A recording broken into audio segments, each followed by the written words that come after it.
పోలేదురా నాయన అంటే వాడు ఉచ్చపోసినా బంగారమే, మా దొడ్డి కూర్చున్నా బంగారమే, బోధిన్నా బంగారమే, పడుకున్నా బంగారమే, అది కూడా బంగారమే.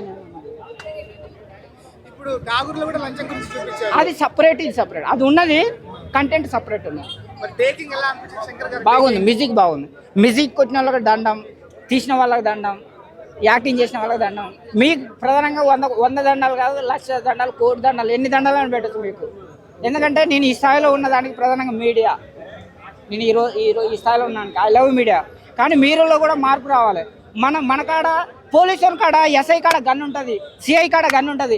వాని జీవితంలో, వాని లైఫ్లో ఒక్కసారన్నా ఒక్కనన్నా కాల్చడో నాకైతే తెలియదు.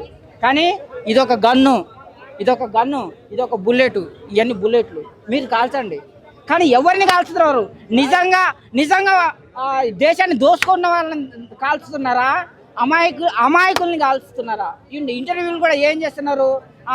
ఈ జాకెట్ ఎందుకు ఇట్టి అంటున్నది, ఇట్టి ఎందుకు తిప్పుతున్నావు అని ఇంటర్వ్యూలు చేస్తారు. కానీ ఒక ఎమ్మెల్యేని పిలిచేసి, సార్ నువ్వు ఫస్ట్ ఎమ్మెల్యేగా నామినేషన్ చేసినప్పుడు నీకు ఎకరం కూడా లేదు, ఇప్పుడు 100 ఎకరాల ఆస్తి ఆంచి వచ్చిందని చెప్పి ఒక్కళ్ళన్నా ఇంటర్వ్యూ తీసుకుంటున్నారా మీరు? I love you media. నేను ఈ మీడియాని వ్యతిరేకిస్తలేను. వాళ్ళు సోషల్ మీడియాలో వాళ్ళ ఇష్టం, బట్టలు ఇప్పుకుంటారు, ఉత్తగా తిరుగుతారు. నువ్వు చూస్తే లేకపోతే లేదు, నీకేం అవసరం? వాళ్ళని పిలిచేసి ఇంటర్వ్యూ.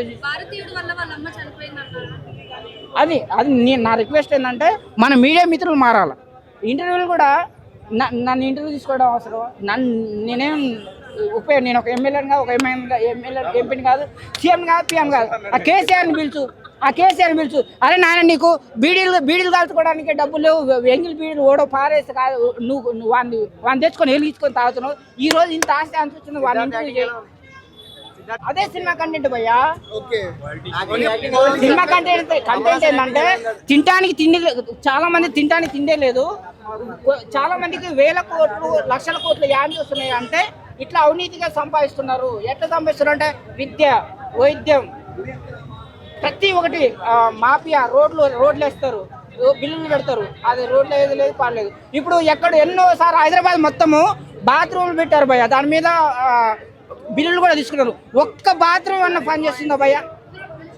మన హైదరాబాద్ లో బోలెడని బాత్రూమ్ నువ్వు ఎక్కడ చూసినా. అమ్మాయిలు ఫ్లాట్ కాదు, తప్పు చేసేవాడు భయపడతాడు.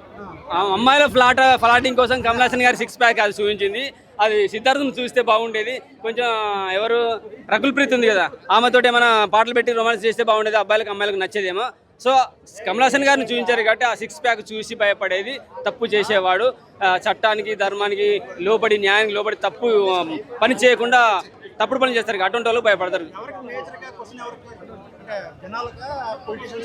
అందరికీ పడదు, జనాలకు కూడా పడదు. జనాలు కూడా కొన్ని మిస్టేక్ చేస్తుంటారు. వాళ్ళ ఇళ్ళలో అమ్మ నాన్న తప్పు చేస్తున్నా కానీ మా కోసం ఏం చేస్తున్నారు. కానీ కొంతమంది ఆ తర్వాత భారతీయుడి వల్ల రియలైజ్ అయ్యి అమ్మనైనా, నాన్ననైనా, బావనైనా, అక్కడైనా పట్టించేస్తారు. తర్వాత సెకండ్ హాఫ్లో చాలా సెంటిమెంట్ చూపించారు. వాళ్ళకైతే బాగా ఎఫెక్ట్ పడ్డది. ఎందుకంటే వాళ్ళ అమ్మ నాన్న ఇళ్ళలో బంగారు బాత్రూమ్లు ఉంటాయి, బంగారు బెడ్రూమ్లు ఉంటాయి, బంగారు మొత్తం రూఫ్ కూడా బంగారుతో చేసుకుంటారు. బెడ్లు, ఇంట్లో వెలిగే లైట్, బల్బులు, వాళ్ళు వేసుకునే డ్రెస్సులు. సో అటువంటి వాళ్ళు ఖచ్చితంగా పడుతుంది. అలాగే అన్యాయంగా డబ్బు సంపాదించి లంచాలు తీసుకొని తల్లిదండ్రులు తీసుకొచ్చి, వాళ్ళకి తెలియదు, కొంతమంది పిల్లలకు తెలియదు ఇంత డబ్బు ఎలా వస్తుందని అలా ఆలోచించారు. మన నాన్న గవర్నమెంట్ జాబ్గా వస్తుంది ఏమో అని అనుకుంటారు, అలా జల్సాలు చేస్తారు. అటువంటి వాళ్ళకి నిజాలు తెలిసి వాళ్ళ ఇప్పుడు రియల్గా కూడా కొంతమందికి షాక్ తగులుతుంది.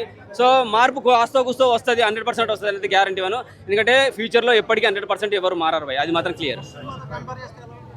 ఫస్ట్ సినిమాతో కంపేర్ చేస్తే నాకు ఫస్ట్ సినిమానే బాగా నచ్చింది. ఆఫ్టర్ 28 years ఇంత గ్యాప్ తీసుకోవద్దు, ఒక 8 years తీసుకుంటే బాగుండేదేమో. కాకపోతే ఇప్పుడున్న యూత్కి అప్పుడు లేరు కదా, పుట్టినోళ్ళు కూడా ఉన్నారు కదా, కాస్త కూస్తో తెలుస్తుంది. అరే మన ఇళ్ళలో అమ్మ నాన్న చేస్తున్నారేమో, గవర్నమెంట్ చేయాలంటే అంటే 1 lakh బిలో వస్తుంది, ఇంకా ఎక్స్పీరియన్స్ ఉంటే 1 lakh ఎబో వస్తుంది. కానీ నెలలో నాకే ₹1,00,000 పెట్టి యాపిల్ ఫోన్ కొనిస్తా అంటే అటువంటి వాళ్ళకి అర్థమవుతుంది. సో నాన్న వాళ్ళు తప్పు చేస్తున్నారు, అమ్మ వాళ్ళు తప్పు చేస్తున్నారు అర్థమవుతుంది. Part 3కి ఆతృత చూపించారు. సో కలుగుతుంది, కానీ దానికోసం ఎదురు చూద్దామని అయితే ఆలోచించి పెట్టుకొని ఖచ్చితంగా Part 3లో ఇంకేదో మిస్టరీ అయితే ఉండేది చూపించేస్తారు ఖచ్చితంగా. తైపీలో కనిపెడతారు అనమాట. తైపీలో ఎందుకు ఉన్నాడు అనుకుంటే ఈ సినిమా చూడండి. ఇంటర్వెల్ పాటలు పెద్దగా ఏం లేవు భయ్య.